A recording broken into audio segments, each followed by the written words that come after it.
Hello students, आज हम पढ़ेंगे बेसिसिटी ऑफ एलिफेटिक अमीन्स, जिसमें हम दो इफेक्ट पढ़ेंगे, inductive effect and solvation effect.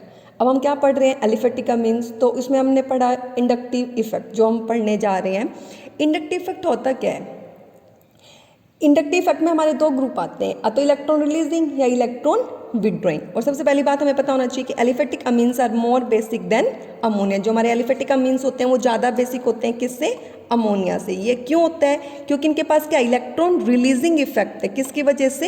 Alkyl group की वजह से। एल्काइल ग्रुप क्या होता है हमारा? इलेक्ट्रॉन रिलीजिंग ग्रुप, जिसकी वजह से जो नाइट्रोजन एटम के ऊपर इलेक्ट्रॉन डेंसिटी बढ़ जाती है और इजीली अवेलेबल हो जाता है शेयरिंग के लिए। समझ में आया क्यों ज़्यादा बेसिक है बेटा? जो हमारा नाइट्रोजन होता है उसके ऊपर हमारे क्या होते हैं? Lone pair of electrons. और अगर हमारे नाइट्रोजन के साथ इलेक्ट्रॉन रिलीजिंग ग्रुप अटैच हो जाएगा तो वो क्या करेगा? इलेक्ट्रॉन डेंसिटी बढ़ा देगा नाइट्रोजन के ऊपर और हमारा वो इजीली अवेलेबल हो जाएंगे शेयरिंग के लिए। तो इतना समझ में आया। और क्या करेगा जो electron releasing inductive effect alkyl group, वो also stabilise the substituted ammonium. उस जो सब्स्टिट्यूट अमोनियम आयन है उसको भी क्या कर देगा? स्टेबलाइज कर देगा। क्लियर? जैसे कि देखो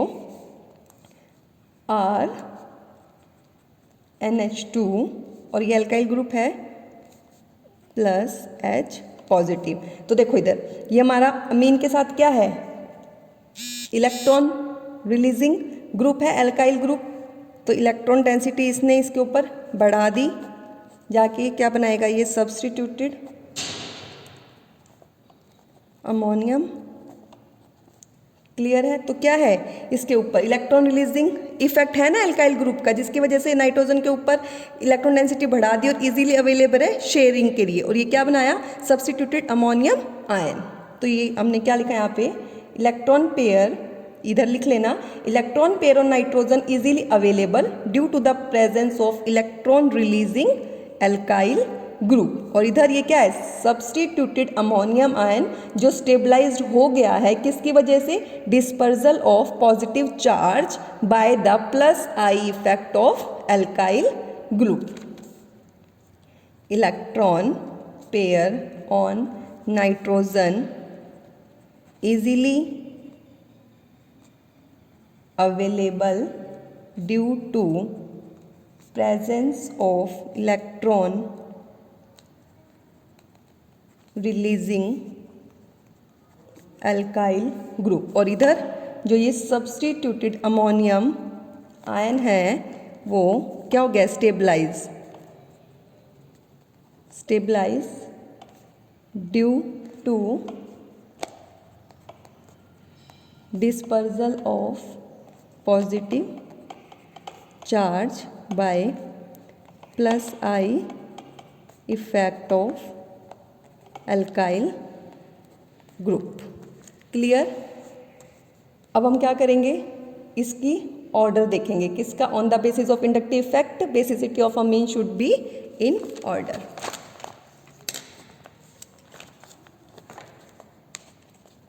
on the basis of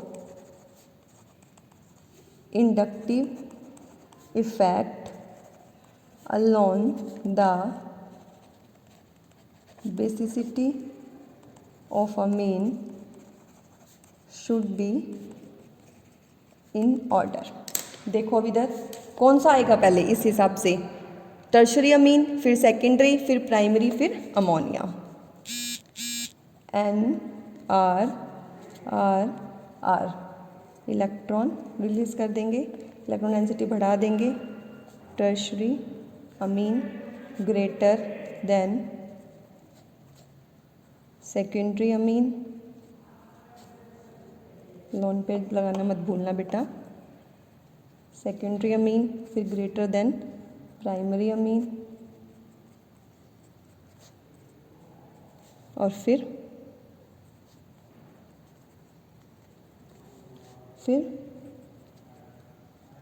ammonia.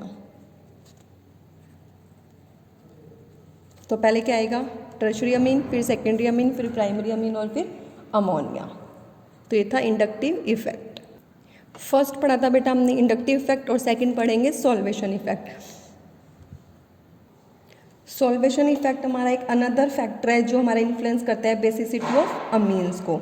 जो हमारे सब्स्टिट्यूटेड अमोनियम जो आयंस है वो हमारे अमीन से बनते हैं कैसे, प्रोटॉन ले लेता है और solvated in water through the hydrogen bonding, और जिससे हमारा स्ट्रांगली स्टेबलाइज्ड हो जाता है। अब देखो इसमें हमारे क्या बनेंगे, सब्स्टिट्यूटेड अमोनियम आयन बनेंगे प्राइमरी अमीन से, सेकेंडरी अमीन से और टर्शरी अमीन से। देखो जैसे प्राइमरी अमीन से बनाया हुआ है सब्स्टिट्यूटेड अमोनियम आयन, देखो इधर अल्काइल ग्रुप था हाइड्रोजन, ये किसके साथ हुआ, वाटर के साथ। ऐसे क्या करेंगे, सेकेंड को करेंगे, सेकेंडरी अमीन को कैसे करेंगे, R2 इफेक्ट डालेगा ये अपना प्लस H पॉजिटिव, तो कैसे बनेगा RNH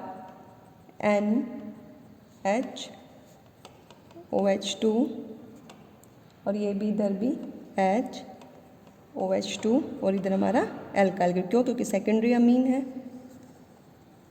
तो ये कौन सा बन जाएगा, secondary substituted ammonium ion secondary amine, जो हमारा प्राइमरी अमीन से लेस स्टेबल होगा। और ऐसे ही टर्शरी अमीन का,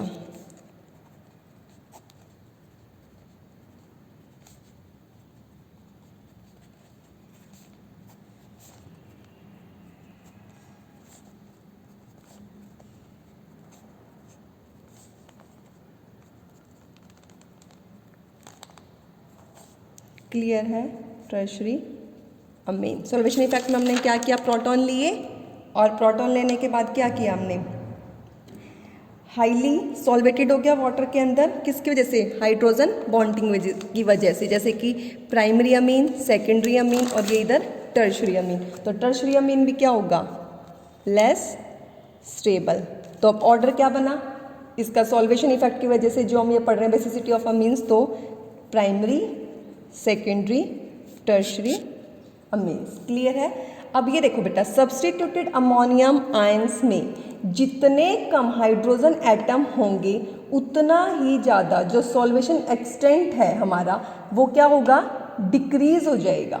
ठीक है, तो जैसे कि लिख लेना, with the decrease in the number of hydrogen atom on the substituted ammonium ion formed from the primary, secondary, tertiary amines, the extent of their solvation due to hydrogen bonding with water also decreases. So the basicity of amines should be in the order primary, secondary, tertiary amines. अब हम इसे क्या पता लगा, जो दो factor हमारे inductive effect और जो सॉल्वेशन इफेक्ट, दोनों का क्या है, अपोजिट इन्फ्लुएंस है basicity of aliphatic of amines पे। ठीक है, inductive effect and solvation effect, तो दोनों ही हमारे क्या है, important, solvation effect and inductive effect. इस वाले में आप लोग लिख लेना, with the decrease in number of hydrogen atom on